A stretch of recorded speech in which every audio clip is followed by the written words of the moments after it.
ملګرو د پښتو موسیقۍ ناموره هنرمنده قمرو جان د خالي په ورځ یعنې شلم دسمبر کال 2025 کې وفات شوه. د هغې په هکله یو خصوصي خپرونه وړاندې کولی شي د قمرو جان په یاد کې. د قمرو جان خاندان د موسیقۍ په میدان کې یو ځلانده او ښکاره کورنۍ وه. قمرو جان په کال 1935 خواوشا کې د نواب خان په کور کې سترګې پرانیستي. نواب خان هم د موسیقۍ سره تعلق درلود. د دې اصل تعلق د صوابۍ ضلعې د مانیری کلي سره و چې بیا مردان ته راغله او پورې اوتي کې چې د هنرمندانو مرکز و هلته یې استوګنه اختیار کا. نواب د باجې تکړه هنرمند و، ورسره به لوبې او سندرې هم ویلي. د هغه دوه زامنو چې د یو تعلق د موسیقۍ سره او بل شمشیر خان چې په یو سکول کې کلاس 4 و، ولې د موسیقۍ سره هیڅ تعلق نه لرلو. قمرو جان به هم د شمشیر خان سره په پورې تیمردان کې اوسېده. قمرو جان د موسیقۍ زده کړه اول د خپل رور نه وکړه، ولې هغه ډېر زر وفات شو. بیا قمرو جان پېښور کې نواب استاد ته شکره کېښوده او دغه شان د فن باریکیانې د نواب استاد نه زده کړې. هغې په حزب ماسر ویس کپنۍ پېښور څانګه کې هم ډېرې نغمې په تورو ککوړو کې خوندي کړي. په کال 1955 کې قمرو جان پېښور ریډیو ته راغله. په هغه وختونو کې رشید علي خان دیکان د موسیقۍ د څانګې انچارج و. کله چې قمرو جان د آواز امتحان ورکولو نو استاد سبزلي خان هم موجود و. چې رشید علي خان دیکان د قمرو جان آواز واورېدو نو په هغه ورځ یې ورته د دوو نغمو د ریکارډ کولو وویل. دغه وخت استاد شیر محمد شیري، استاد ګلاب شیر او استاد جعفر چې کلانټ به غږولو او دغه شان منیر سرحدي هم موجود و. قمرو جان دوه سندرې په خپل आवाज باندې ریکارډ کړې.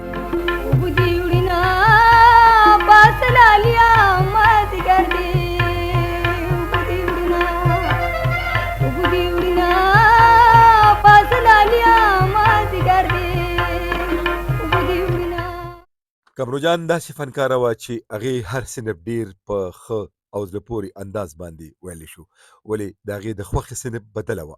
ځکه هغې رشید علي خان دیکان ته ووی چې ماله بدله راکه، او دغه شان قمرو جان د نورو بدلو سره سره د یوسف خان شیربانو بدله ډیره په خوند باندې وویله.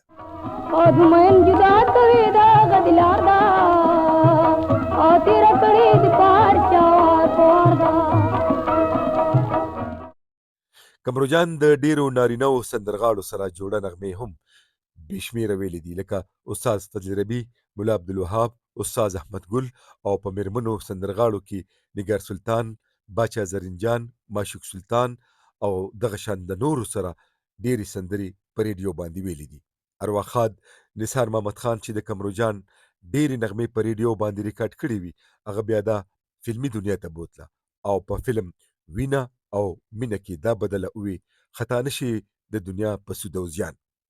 قمرو جان د ټولو نامورو موسیقارانو په طرزونو کې بېشمېره نغمې په ریډیو کې ویلي دي، لکه رادت حسین، رفیق شینواري، قاضي حبیب الله، جلال سرحدي، شیر افغن، بختیار استاز، مسافر او نذیر ګل. کله چې پېښور ټلویزیون خپل نشریات شروع کړ نو قمرو جان په پېښور ټلویزیون کې هم ډېرې نغمې سزانله او څه د نورو هنرمندانو سره برغدې وویلې. استاد احمد ګل سره د هغې ټپې ډېرې زیاتې مشهورې شوې. امانی زړونو می درله درکه پنسا په یاره تا پیورو لګونه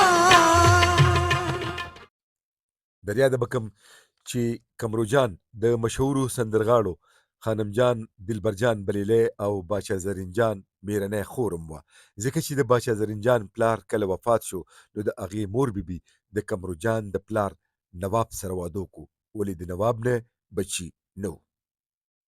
قمرو جان په خپله واده نه و کړی، هغه به د خپل رور شمشیر سره په پورې تیمردان کې اوسېده. د څه مودې راسې څه د زیات عمر او څه د نورو مشکلاتو په وجه د قمرو جان ژوند د ازمیښتونو سره مخ و. قمر جان داسې فنکاره وه چې ګلنار بیګم په خپله په یو مرکه کې ویلي چې زما د قمر جان اواز ډیر زیات خوښ او ما به چې کله په ریډیو د قمر جان سندره واورېده نو ما به وی چې زه به کله ریډیو ته لاړه شم او زه به په ریډیو سندرې ووایم. دا ناموره فنکاره یعنی قمر جان د خالی په ورځ په 20 دسمبر کال 2015 کې په حق ورسېده او هم په دغه ورځ ماسخوتن 8 بجې پورې کې خاورو ته وسپارلې شه. په ګورې نور شه. زه نن قمرجان بیبي په حق رسېدلې ده. نن شلم دسمبر باندې او 8 بجې جنازه شوې ده په پورې کې ښخ کړې ده. نو خدای پاک دې وبخي. ان الله ان الیه راجعون. نو زه په هغې باندې یو څو خبرې کول غواړم. قمرجان بیبي په 1940 کې په پورې اوتي مردان کې د نواب خان کره پیدا شوه. نواب خان د مانیرې ثوابه نه مردان ته راغلی و. هغه د هارمونیم ښه استاد و.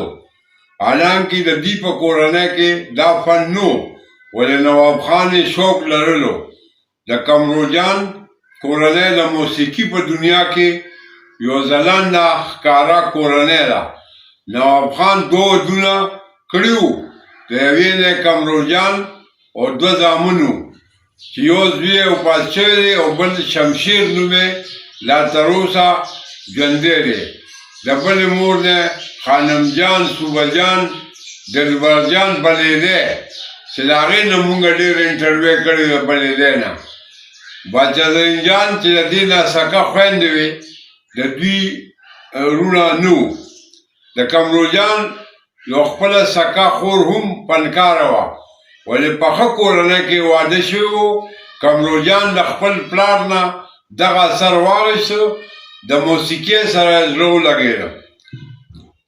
قمرجان په کال 1955 کې د 15 کالو په عمر کې د ریډیو پاکستان پېښور نه ټپې وویلې چې سبزعلي خان ورته طرزونه وښودل او بله دا لوبه اوبه دې وړینه پاسېږه لادیه اوبه دې وړینه هم وویله. په دغه وخت دا پروګرام پروډیوسر رشید علي خان دیکانو او ډایرکټر یې قاضي سعید و.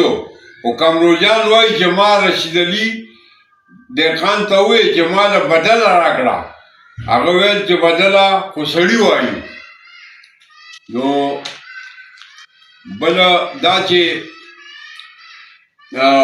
قمرجان وایي چې ما رفیق علي شنواري سره مې هم ډېرې نغمې ریکارډ کړي. د ملا عبدالوهاب او فضل ربي سره مې جوړه ټپې او برغیزې ډېرې مشهورې دي. په 1965 او په 1901 په جنګونو کې دوی د ریډیو پاکستان له اړخه ملي سندرې ویلي. د دې خدماتو په منلو ریډیو پاکستان پېښور دوی ته ایوارډ هم ورکړی دی. قمرجان کار څومره خپل صلاحیتونه د ملک او قام په ښه راوستی دي، خو د ملک ابدارانو د هغې په بدل کې د هغې تپوس قدرې هم نه دی کړی. قمرجان د ریډیو پاکستان سټیشن نه پېښور نه علاوه د کوټې، حیدرآباد، لاهور، پینډۍ سټیشنونو نه هم سندرې ویلي او پاسون رسالې په هغې وخت کې او مردان.com www.mardan.com قمرجان سره به هم ډېرې مرستې کولې او د کور کرایي به یې له هم ورکوله. الله پاک دې اوس وبخي او مونږ کره به هم راتله. مونږ سره ډېر دغه تعلق پاتې شوی.